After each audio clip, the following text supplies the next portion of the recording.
Assalamualaikum warahmatullahi wabarakatuh.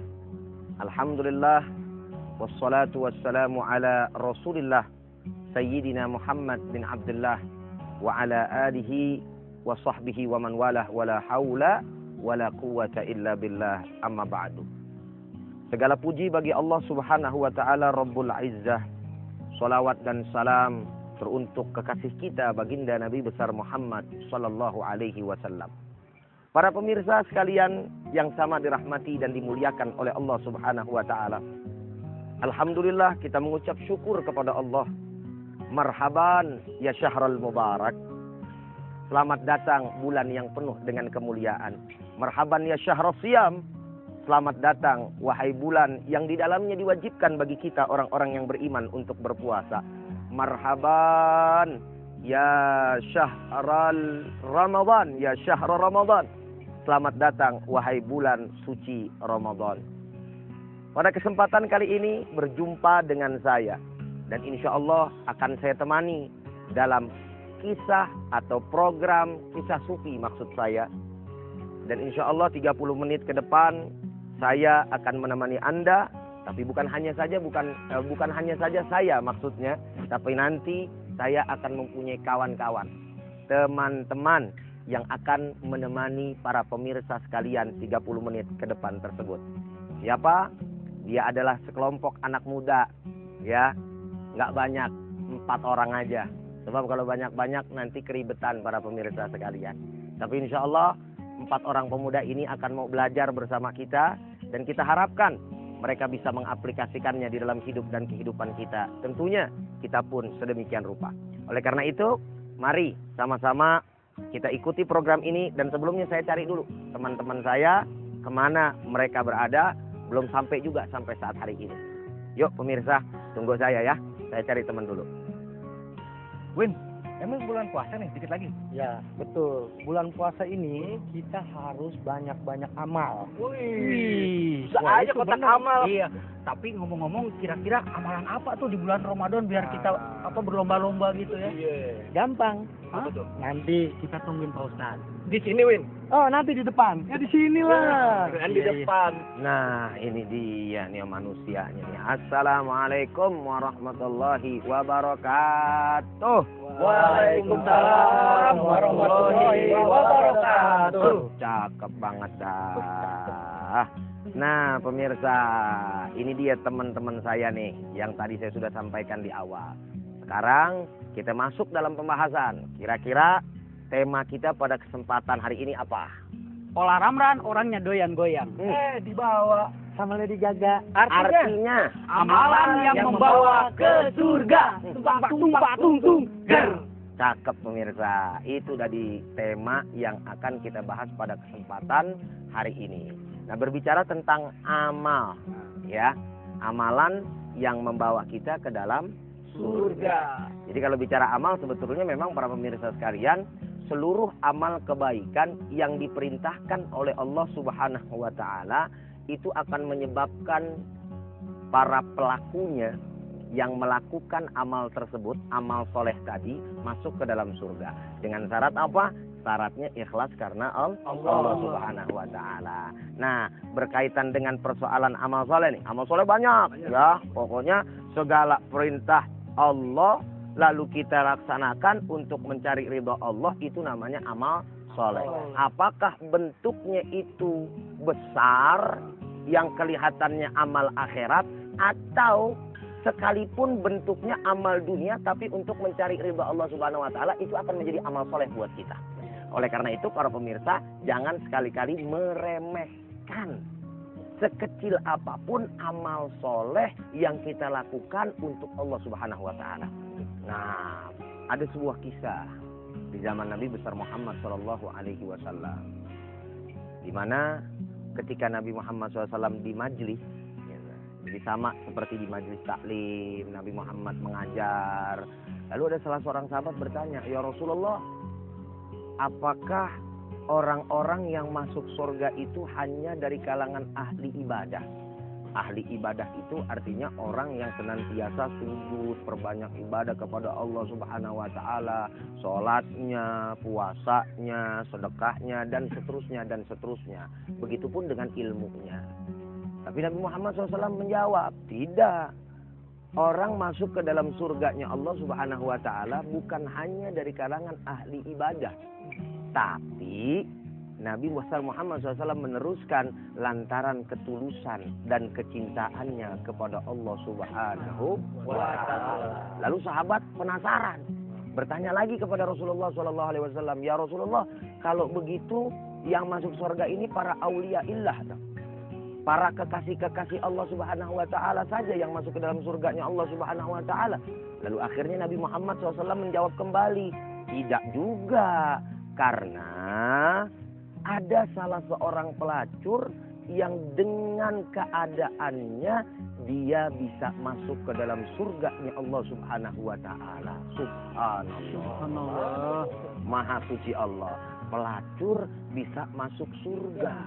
Kenapa bisa itu terjadi? Lalu Nabi besar Muhammad Shallallahu Alaihi Wasallam bercerita. Bagaimanakah cerita tentang pelacur tersebut? Insya Allah kita akan lanjutkan setelah pesan-pesan berikut ini.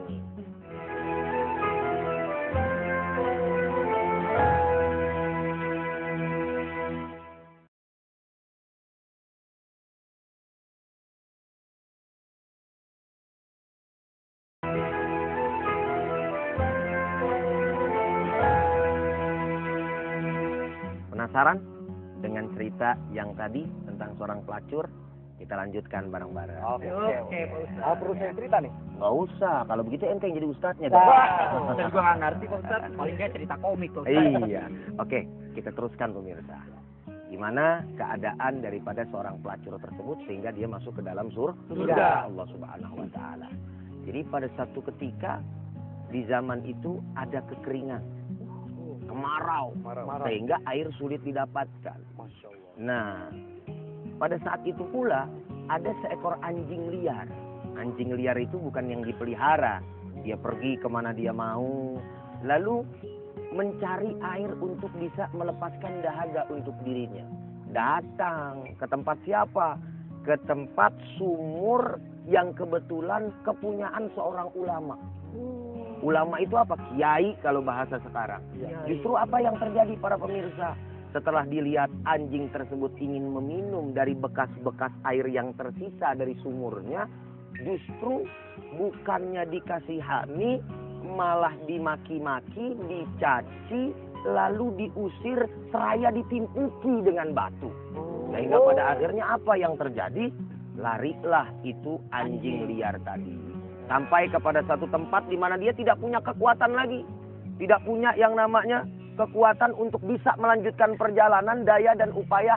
Akhirnya dia pingsan. Akhirnya dia pingsan si anjing ini. Nah, pada saat dia pingsan, kebetulan lewatlah pelacur ini. Ya. Lalu lewat pelacur ini lewat, melihat anjing tersebut, dan kebetulan dilihat ternyata anjing ini jatuh dekat sekali dengan sumur yang ada. Tapi dengan sumur yang berbeda gitu ya. Akhirnya cobalah dibantu sama pelacur ini. Dibantu sama pelacur ini para pemirsa sekalian dengan melepaskan terompah. Terompah itu sendal, alas kaki. Lalu kemudian dirobek sebahagian daripada kain yang dia punya pada bajunya tersebut. Dia jadikan untuk mengambil air yang tersisa yang ada di dalam sumur yang kering tersebut. Setelah diambil dengan penuh perjuangan, diambil dengan daya dan upaya, dengan susah payah, akhirnya mendapatkan itu air, diberikanlah minum daripada anjing liar tadi. Setelah itu diminum. Orang dahaga gitu ya. Gimana sih kalau kita dahaga gitu ya? Ini bukan orang, ini anjing gitu kan. Langsung dia minum, enak begitu ya. Setelah itu kembali dia seger. Sehat lagi. Sehat lagi gitu, kuat lagi. Senang ngelihat pelacurnya ini. Gitu ya. Bagaimana sang pelacur tadi bisa menyelamatkan seekor anjing liar yang tadinya kehausan hampir mati. Lalu pada akhirnya dia kembali sehat lagi. Segar bugar. Akhirnya jalan gitu kan. Melihat ini Allah Subhanahu wa taala ridho kepada si pelacur ternyata. Lalu disampaikan oleh Allah Subhanahu wa taala kepada para malaikat, "Hai para malaikatku," kata Allah, "saksikan bahwa hambaku ini adalah hamba yang aku ridhoi. Dan hambaku ini harus engkau catat untuk masuk ke dalam surganya Allah Subhanahu wa ta'ala." Subhanallah. Jadi ternyata hanya sebab kasih sayang memberikan air kepada seekor anjing yang di mata kita hina, yang di mata kita tidak ada manfaatnya, tapi mampu untuk menyebabkan seseorang masuk ke dalam surganya Allah Subhanahu wa ta'ala. Jadi itu pelajaran yang harus kita ambil gitu ya. Nah, kemudian berkaitan dengan persoalan itu tadi kisah yang pertama para pemirsa sekalian. Ada lagi kisah nih. Ustaz, boleh nanya dulu nggak Ustaz? Apaan tuh? Kalau kita minum bekas kita nih, kita kasih tuh gimana Ustaz? Nggak apa-apa tuh. Nggak apa Ustaz, maaf. Kalau bukan kita nggak masalah. Iya. Bekas dia nih kemarin dikasih ke orang. Wow. Cakur. Mimisan. Jadi sekarang begini aja dah. Kita dengerin kisah selanjutnya nih. Oh, Iya kan? siap. Bagaimana nih kisah selanjutnya? Yuk sama-sama kita dengarkan dengan baik. Awalnya apa gitu ya. Insya Allah setelah pesan-pesan berikut ini.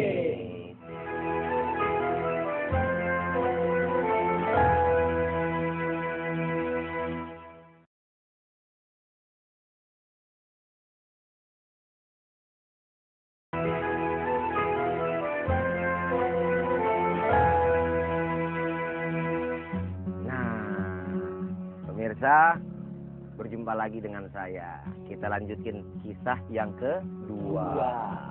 Masih berkaitan nih dengan amalan yang menyebabkan orang masuk ke dalam surga. Gitu ya. Makanya kita berharap mudah-mudahan kita semuanya masuk surga. Amin ya rabbal alamin. Nah, sekarang berbeda. Kalau tadi kisah seorang pelacur. Kalau sekarang intinya kisah seorang pendosa. Orang yang banyak maksiat gitu. Semuanya gitu kan. Tapi diwakili sama mereka. Iya gitu. Doang, Termasuk saya sendiri. Iya, bukan ente-ente orang aja, Ustadz juga banyak dosa. Makanya selalu senantiasa beristighfar kepada Allah. Kita belajar nih dari kisah ini. Ya, kisah seorang pendosa yang banyak maksiat, yang banyak berbuat salah kepada Allah Subhanahu wa taala. Suatu ketika pendosa ini dia pergi haji. Dikala Arafah gitu ya. Dia mencari 7 buah butir batu. Segini. Iya, ini mah 6 tadi mah. 7 segini ya. Salah. Jadi diskon. Ustadz juga manusia pemirsa. Ya. Ada salahnya juga. Itu seperti yang kembali di awal tadi saya sampaikan. Ya. Jadi ada 7 buah batu. Digenggam itu batu, lalu dia katakan, "Wahai batu, bersaksilah engkau nanti di hadapan Allah Subhanahu wa taala." Seraya membaca sang pendosa tadi apa? La ilaha illallah Muhammadur Rasulullah. Ini namanya kalimat tauhid. Kalimat tauhid ya, untuk mengesahkan Allah. Setelah dia melakukan hal itu, singkat cerita sang pendosa ini tertidur. Dalam tidurnya dia bermimpi bahwa dunia ini telah hancur lebur, kiamat sudah datang, sangkakala sudah ditiup, ketakutan begitu rupa dia lihat, nampak di dalam mimpinya. Akhirnya singkat cerita lagi, terkumpullah seluruh manusia dan pada ujungnya semua manusia akan dimasukkan ke dalam neraka atau surga. Ditimbang tuh, ada mizan, kebaikannya sama keburukannya mana yang lebih banyak. Ada timbangan, bukan di pasar aja ada timbangan. Nanti di akhirat juga ada timbangan Allah Subhanahu wa taala. Timbangan kebaikan dan timbangan amal buruknya gitu ya. Lalu pada akhirnya ternyata amal buruknya lebih banyak. Ketimbang amal baiknya pemirsa. Maka sudah barang tentu orang yang seperti ini masuk ke dalam neraka. Dihantarlah oleh para malaikat untuk masuk ke pintu api neraka, dijebloskan ke dalam api neraka yang menyala-nyala. Tapi ketika saat diantarkan, ingin dimasukkan ke dalam pintu neraka, ternyata ada batu. yang mengganjal pintu api neraka tersebut. Batu apa tuh, Ustaz? Nah ini batu tersebut ternyata adalah batu yang dulu dia bersaksi gitu ya di hadapan batu, untuk batu itu pun bersaksi lagi gitu ya di hadapan Allah Subhanahu wa taala. Disingkirkan singkat cerita para pemirsa sama para malaikat. Banyaknya malaikat tidak mampu menggiring dan memindahkan daripada batu tersebut. Setelah selesai, setelah puas, setelah nyerah, udah nggak bisa lagi memindahkan batu tersebut dari pintu api neraka, berpindahlah ke pintu selanjutnya. Setelah itu di pintu selanjutnya ada lagi, yang ketiga ada lagi, yang keempat ada lagi, sampai ke 7 pintu api neraka. Semua pintu-pintu itu terganjal oleh batu, di mana batu tadi yang dia pegang erat ketika di Arafah, untuk bersaksi bahwa dirinya adalah orang yang beriman kepada Allah, membacakan la ilaha illallah Muhammadur Rasulullah. Hanya karena sebab membaca kalimat tauhid, orang itu tercegah daripada masuknya neraka Allah, dan pada akhirnya dipindahkan oleh Allah Subhanahu wa taala karena keridhaannya dari neraka ke surganya Allah Subhanahu wa taala. Alhamdulillah. Nah, dari 2 kisah ini yang harus kita ambil pelajaran apa gitu ya? Bahwa tidak semata-mata sebetulnya gitu ya, amal kita yang besar yang justru menyebabkan kita masuk ke dalam surga. Justru amal yang kecil pun kalau Allah Subhanahu wa taala ridha terhadap amalan kita, maka itu akan menyebabkan kita masuk ke dalam surga. Artinya jangan sekali-kali para pemirsa sekalian saya tekankan untuk menyepelekan dan memudahkan amal soleh walaupun sekecil biji zarrah. Karena itu ada perhitungannya di hadapan Allah. Karena lantaran itu bisa menyebabkan kita masuk ke dalam surganya Allah Subhanahu wa ta'ala. Begitu. Nah pemirsa sekalian, kayaknya sudah selesai ini ya.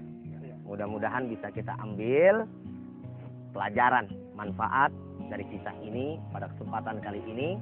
Tapi sebelum kita tutup, ada pantun dulu nih dari patroli. Coba. Ada bajai kesangkut troli. Beli roti di Brastagi. Ketemu Rapi sama si Anya. Artinya, Ada ujai Ada dan kami patroli. Nanti kita jumpa lagi di Ya. Kisah Sufi Selanjutnya. alhamdulillah. Nah ini pemirsa, mudah-mudahan bermanfaat buat kita semua. Kembali lagi kepada acara kami yang insya Allah Allah Subhanahu wa taala berikan kesehatan kepada kita, panjang umur. Hadanallahu wa iyyakum ajmain. Hadza min fadli rabbi. Assalamualaikum warahmatullahi wabarakatuh.